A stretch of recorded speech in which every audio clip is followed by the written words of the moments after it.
সেরা camera phone হাতে পেয়ে গেলাম। আসলেই সেরা কিনা সেটা তো অবশ্যই জানা যাবে ফুল রিভিউতে বা আমাদের ভিডিওতে টেস্টিং রেজাল্ট আসুক। বাট চলেন না একটু খুলে দেখি। আরে কী নিয়ে কথা বলছি সেটাই তো শুনলেন না। গুগল পিক্সেল 8 প্রো ফাইনালি স্যামজোন স্টুডিওতে।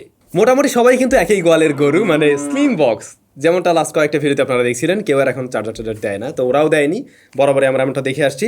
বক্সটা দেখতে এমনিতে বেশ সুন্দর, প্রিমিয়াম। চলেন খুলে ফেলি। জাস্ট এটাকে আমাদের টেনে স্টিকারটা খুলে ফেলতে হবে। দেন যদি খুলে ফেলি, টেনটানা প্রথমেই স্মার্টফোনটি রয়েছে। ভাই আমরা যে কালারটা পেয়েছি এটা কিন্তু খুবই জোস লাগতেছে, এবং এবারে প্রথমে যে বিষয়টা আমি নোটিস করছি সেটা হলো ম্যাট ফিনিশ। জিনিসটা ভালো লাগতেছে। তো স্মার্টফোনটার কাছে একটু পরে আসি, একটা সলিড ফিল দেয়। নিচে কি রয়েছে, একটা কনভার্টার টাইপ সি টু এ, আর এখানে রয়েছে টাইপ সি টু সি একটা কেবল, আর এই পাশে ইউজার ম্যানুয়াল গাইডটা যা ভাই সেই সময় লাগলে পড়বেন। চার্জার হয় আপনার আছে, অথবা আপনি কিনে নেবেন। নতুন ফোন খুলতে একটা অন্যরকম ভালোই লাগে না? ওহ জোস।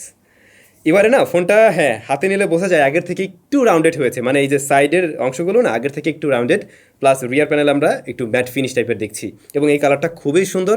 আর একটা জিনিস আপনারা নোটিস করছেন কিনা জানি না, এবারে দেখুন ক্যামেরা মডিউলের ঠিক ফ্ল্যাশ বরাবর নিচে একটা ছোট্ট রাউন্ড কিছু দেখা যায় টিপের মতো। জিনিসটা কি জানেন? জিনিসটা হচ্ছে একটা থার্মাল সেন্সর বা থার্মোমিটারের মতো কাজ করবে, তবে হিউম্যান বডির না, এটা যে কোনো সারফেসের। লাইক আপনি ধরুন এই মোবাইল ফোনটার আসলে কেমন তাপমাত্রা রয়েছে সেটা পরিমাপ করতে পারবেন। ইন্টারেস্টিং কিছু তারা দিয়ে দিয়েছে আর কি। আর পোর্টস অ্যান্ড বাটন, প্রয়োজনীয় সব কিছু থাকলেও ওই যে 3.5mm হেডফোন জ্যাকটা নেই। আর এটাতে কিন্তু আলাদা করে মেমোরি কার্ড ব্যবহার করা যায় না, আপনারা অবশ্যই জানেন। বডি ফ্রেম অ্যালয় জিঙ্ক দিয়ে তৈরি। রিয়ার প্যানেল এবং ফ্রন্ট প্যানেল দুটোকেই প্রোটেকশন করছে কর্নিং গরিলা গ্লাস ভিক্টাস 2। তো প্রোটেকশনের বেলায় বেশ ভালো কিছু। আর ডিসপ্লেটা কিন্তু ফ্ল্যাট টাইপেরই, সাইডে 3.2D কার্ভ নাকি বলে না, ওই টাইপের একটা বিষয় আছে। সিমেট্রিক্যাল ডিসপ্লে, চিন বেজল খুবই ন্যারো, টপ সেন্টারে রয়েছে সিঙ্গেল পাঁচল কাট আউট। তো আমরা কিন্তু অলরেডি অন টন করে নিয়েছি। এটার ডিসপ্লেটাও জোস। বাই দ্য ওয়ে, এই ফোনটাতে কিন্তু IP68 রেটিং থাকছে, 1.5 মিটার্স পানির গভীরে 30 মিনিটস পর্যন্ত এটা থাকতে পারবে কোনো ধরনের সমস্যা ছাড়াই। আচ্ছা, এত যে পকর করে ফেললাম, ফোনটা পাবেন কোথায় সেটাই তো বলা হলো না। স্মার্টফোনটি পাওয়া যাবে কিন্তু ফোন ফিচার বিডিতে, যারা বাংলাদেশে এই স্মার্টফোনটাকে নিয়ে আসছে, এবং ভিডিও ডেসক্রিপশন তাদের সবার যাবতীয় ইনফরমেশন তো থাকবেই। গুগল পিক্সেল 8 প্রো সমস্ত স্মার্টফোনগুলো তাদের কাছে পেয়ে যাবেন। একটু চেক করে নেবেন, কারেন্ট প্রাইসটাও একটু চেক করে তাদের সাথে যোগাযোগ করে জেনে নেবেন, কারণ এই ফোন মাত্রই আজকে আসছে বাংলাদেশে। সো দাম তো একটু উড়াধুরা থাকবে, এটা খুব স্বাভাবিক, বাট আস্তে আস্তে কমবে। Alright, very good. স্মার্টফোনটার ডিসপ্লে সাইজ হলো 6.7 ইঞ্চ, যা মূলত LTPO OLED panel, 120 hertz high refresh rate রয়েছে এখানে, HDR10+এর সাপোর্ট থাকছে, এবং 2400 নিট পিক ব্রাইটনেস রয়েছে। 2400 নিটস, ভাই রে ভাই, মানে সেই রকমের ব্রাইট হবে নিশ্চয়ই।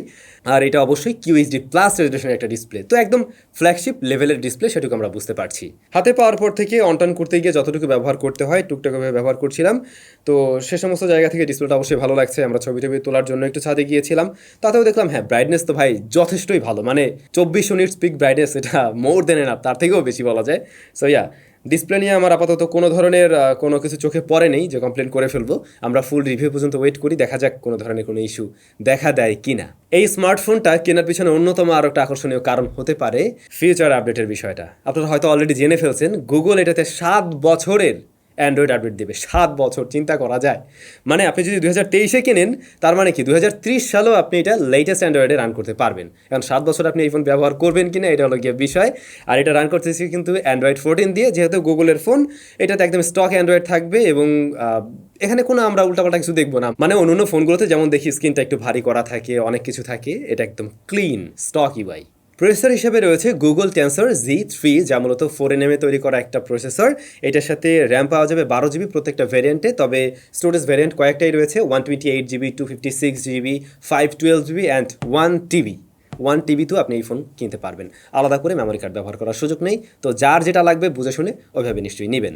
স্টোরেজ টাইপ UFS 3.1, LPDDR5X এর র্যাম ব্যবহার হয়েছে এখানে।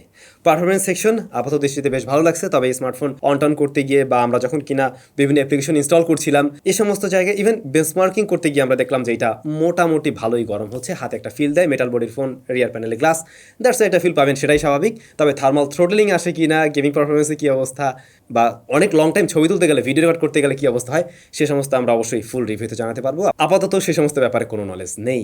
ক্যামেরা, গুগলের ফোন অনেক মানুষজনই কিনে থাকেন শুধুমাত্র ক্যামেরার কথা চিন্তা ভাবনা করে। অনেকের ভালো একটা ক্যামেরা দরকার হয়, তো ওনার রিয়ারে কিন্তু তিনটা শুটার রয়েছে, তিনটেই কাজের। মেইন শুটার হচ্ছে গিয়ে 50 মেগাপিক্সেলের, যেখানে ওয়াইএস আছে 1.7 হলো অ্যাপারচার। পরবর্তী শুটার 48 মেগাপিক্সেল, যা কিনা টেলিফটো জুম লেন্স হিসেবে ব্যবহার হবে।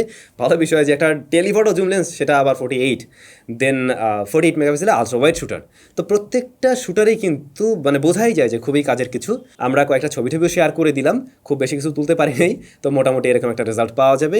দেখা যাক বিভিন্ন সিচুয়েশনে আমরা অবশ্যই ফুল রিভিউর সময় দেখাতে পারবো, তখন আপনি আরও ভালো করে ডিসিশন মেক করতে পারবেন। বাই দ্য ওয়ে, এই ফোনের সাথে আমরা অবশ্যই 14 প্রো ম্যাক্সেরও কম্পারিজন নিয়ে আসছি খুব শীঘ্রই, সেটা আপনারা পেয়ে যাবেন। আচ্ছা, এটার মেন ক্যামেরায় ভিডিও রেকর্ড করা যায় সর্বোচ্চ 4K 60 FPS-এ। ফ্রন্ট ফেসিং ক্যামেরার ক্ষেত্রেও সেম, আর ফ্রন্ট ফেসিং ক্যামেরার মেগাপিক্সেল হলো গিয়ে 10.5 মেগাপিক্সেলের। হ্যাঁ, ওইটারও দুইটা ছবি টবি দেওয়া থাকলো, আপনাদের কাছে কেমন লাগছে ইনিশিয়ালি অবশ্যই কমেন্ট করে জানাতে পারেন। স্পিকার হিসাবে স্টেরিও স্পিকার রয়েছে এবং এইটার সাউন্ড কোয়ালিটি যথেষ্ট ভালো, বেশ লাউড। আগের থেকে আমার মনে হয় এখানে ইমপ্রুভমেন্ট এসছে। ব্যাটারি রয়েছে 5050, মানে 5050 mAh ব্যাটারি, এবং এটা সাপোর্ট করে 30 watt charging system. Wireless support করে হচ্ছে 23 ওয়াট। তো এটা ফুল চার্জ করে আমরা এখনও দেখতে পারিনি, দেখা যাক 30 ওয়াট দিয়ে চার্জ করে জানাবো অবশ্যই যে আসলে কত দ্রুত চার্জ হয়। হালকা পাতলা দেখছিলাম স্মাজেস বসে, তবে ম্যাট ফিনিশ হওয়াতে ফোনটা মানে আগের থেকে একটু প্রিমিয়াম লাগছে আমার কাছে। বাট ওই হঠাৎ করে দেখলে ডিজাইন প্রায় সিমিলার টাইপেরই, জাস্ট এই নতুন কিছু বিষয় এসছে, যেমন একটু রাউন্ডেড হয়েছে আর একটা নতুন সেন্সর দেখছি আর কি, থার্মাল সেন্সর যেটা আর কি। তো ওভারঅল আপাত দৃষ্টিতে গুগল পিক্সেল 8 প্রো মোটামুটি বেশ দারুণ একটা ফোন বলেই মনে হচ্ছে। দেখা যাক, আমরা কয়েকদিন ব্যবহার করি, ফুল রিভিউতে আমরা ইন ডিটেল আলোচনা করব। যারা এই মুহূর্তে কিনতে চাচ্ছেন অবশ্যই ফোন ফিসের বিডির সাথে যোগাযোগ করতে পারেন, ডেসক্রিপশন তাদের সমস্ত ইনফরমেশন দেওয়া থাকলো। ভালো থাকুন, টাটা।